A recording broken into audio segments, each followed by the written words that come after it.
भाई साहब 3 ODI match की कैप्टनसी और सोशल मीडिया ने गिल साहब का पूरा कैरियर डिसाइड कर दिया। कोई बोल रहा है गिल साहब से कैप्टनसी छीन लो, तो कोई बोल रहा है गिल साहब में विराट कोहली जैसा एग्रेशन नहीं है, और कुछ लोग गंभीर साहब की सिलेक्शन पर आवाज उठा रहे हैं, सवाल उठा रहे हैं। रुक जाओ जरा बताते हैं आपको।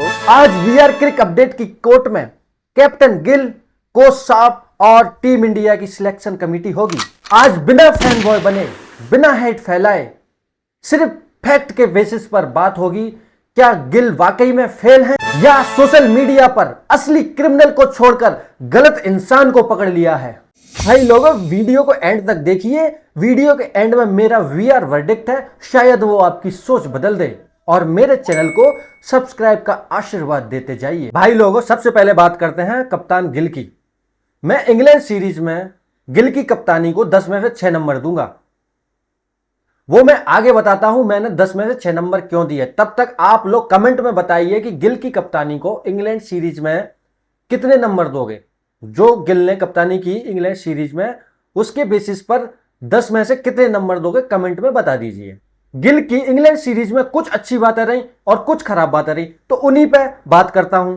सबसे पहले बात करता हूं अच्छी बातों पे। मुझे पूरी सीरीज में गिल साहब काम दिखे, मतलब टेंशन में नहीं दिखे ज्यादा। कैप्टन कूल जो हमारे धोनी साहब थे ना, वैसे ही काम कूल मुझे कैप्टन गिल लगे इस सीरीज में। हर ओवर में बॉलर से बात करना, फील्ड को एडजस्ट करना, ये मुझे सबसे अच्छी बात लगी गिल साहब की। दूसरा अच्छा पॉइंट मुझे ये लगा कि गिल साहब ने फ्रंट से लीड किया। गिल साहब ने खुद रन बनाए, उनको देख के बाकी खिलाड़ियों में भी कॉन्फिडेंस आया होगा। तो ये दूसरा मुझे अच्छा पॉइंट लगा कि गिल साहब ने फ्रंट से लीड किया। लेकिन उनकी फिटनेस, गिल साहब ना तो T20 खेलते हैं और बहुत दिनों से टेस्ट मैच भी नहीं हुए हैं, तो उनकी फिटनेस को क्या हो गया है भाई? अभी आप 24-25 साल के हो, फिटनेस पर ध्यान दो। आपकी 2 मैचों में आपको क्रैम्प्स आ गए थे। अगर वो मैच में क्रैम्प्स नहीं आते तो शायद हम वो मैच का रिजल्ट और कुछ हो सकता था। इसीलिए अपनी फिटनेस पर ज़्यादा ध्यान दीजिए। आप कैप्टन हो, आपको हर मैच खेलना पड़ेगा। अब बात करते हैं बुरी चीज पर। इस सीरीज में कप्तान साहब ने बॉलिंग सही टाइम पर चेंज नहीं की। जब पार्टनरशिप बढ़ रही थी तो उनको पता ही नहीं था कि कौन से बॉलर को लगाना है, विकेट कब लेना है। उनको यह समझ नहीं आया इस सीरीज में कि बॉलिंग चेंजेस कैसे करने हैं, पार्टनरशिप बिल्ड हो रही है उसको ब्रेक कैसे करना है। ये इस सीरीज में गिल साहब को समझ नहीं आया। ये वक्त के साथ शायद सीख जाएंगे। दूसरी मुझे बुरी बात यह लगी कि गिल साहब अब मैच में जो मिडिल ओवर्स हैं उनमें प्रेशर बिल्ड नहीं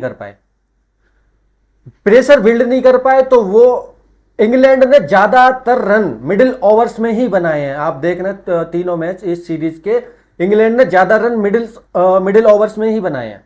तो गिल साहब मिडिल ओवर्स में प्रेशर बिल्ड नहीं कर पाए। मुझे गिल साहब में एक और कमी लगी इस सीरीज में, मैच अवेयरनेस की। कब मैच का टेम्पो बढ़ाना है, कब रिस्क लेना है, कब डिफेंसिव होना है, ये गिल साहब को अभी नहीं पता। ये एक्सपीरियंस के साथ आएगा। जैसे जैसे मैच खेलेंगे तो ये सब गिल साहब सीख जाएंगे। लेकिन इस चीज की, मैच अवेयरनेस की, मुझे इस सीरीज में गिल साहब में कमी लगी। अब बात करते हैं उस इंसान की जो सोशल मीडिया पर सबसे ज्यादा ट्रेंड किया, हमारे कोच साहब गौतम गंभीर। जब टीम कॉम्बिनेशन की बात हर जगह से उठने लगे तो समझ जाओ कि कोच और मैनेजमेंट में कुछ गड़बड़ है। कोच साहब से मेरा पहला सवाल यह है कि ओडीआई में 3-3 ऑलराउंडर्स का क्या काम? हमको चाहिए स्पेशलिस्ट बैट्समैन और स्पेशलिस्ट बॉलर्स। 1-2 ऑलराउंडर चल जाएंगे, लेकिन 3-3 ऑलराउंडर्स का कोई काम नहीं। मेरा दूसरा सवाल कोच साहब से यह है कि कुलदीप यादव को दूसरे मैच में क्यों नहीं खिलाया? बुमराह जब टीम में नहीं है, उसको फिटनेस इशू आ गए हैं, तो कुलदीप यादव को मैच में क्यों नहीं खिलाया? मुझे इससे कोई मतलब नहीं है कि आपका उससे क्या पर्सनल इशू है। हमको चाहिए कि टीम इंडिया जीते, और आपको, आपकी भी यही सोच होना चाहिए कि टीम इंडिया जीते। अपने पर्सनल इशू को घर पे छोड़ो और कुलदीप यादव को मौका दो। सबसे ज्यादा विकेट ली है कुलदीप यादव ने। अगर गंभीर साहब को 2027 के वर्ल्ड कप के लिए कोर टीम बनाना है तो एक्सपेरिमेंटेशन समझ आता है, लेकिन एक्सपेरिमेंट के साथ टीम कॉम्बिनेशन का बैलेंस होना भी तो जरूरी है। अब बात करते हैं हमारे मेन सेगमेंट की, वीआर वर्डिक्ट की। ये सीरीज हम गिल साहब की वजह से नहीं आ रहे हैं। हाँ, उनसे और टेक्टिकल मिस्टेक हुई हैं, लेकिन वो अभी नए कप्तान हैं, वो समय के साथ सीखेंगे। मेरे हिसाब से ये 4 रीजन हैं जिनकी वजह से हम ये सीरीज हारे हैं। Number 1, team combination. मुझे लगता है कि हमको बुमराह के अलावा भी अच्छे बॉलिंग ऑप्शन चाहिए जो मिडिल ओवर्स में विकेट ले सकें। रीजन नंबर 2, प्लानिंग का सही से एग्जीक्यूशन ना होना, या फिर हमारे पास कोई प्लानिंग ही नहीं थी। हमको यही नहीं पता था कि इंग्लैंड के बैटर्स को कैसे आउट करना है, कैसे रन बनाने से रोकना है। रीजन नंबर 3, सही से बॉलिंग का प्लेइंग 11 में ना होना।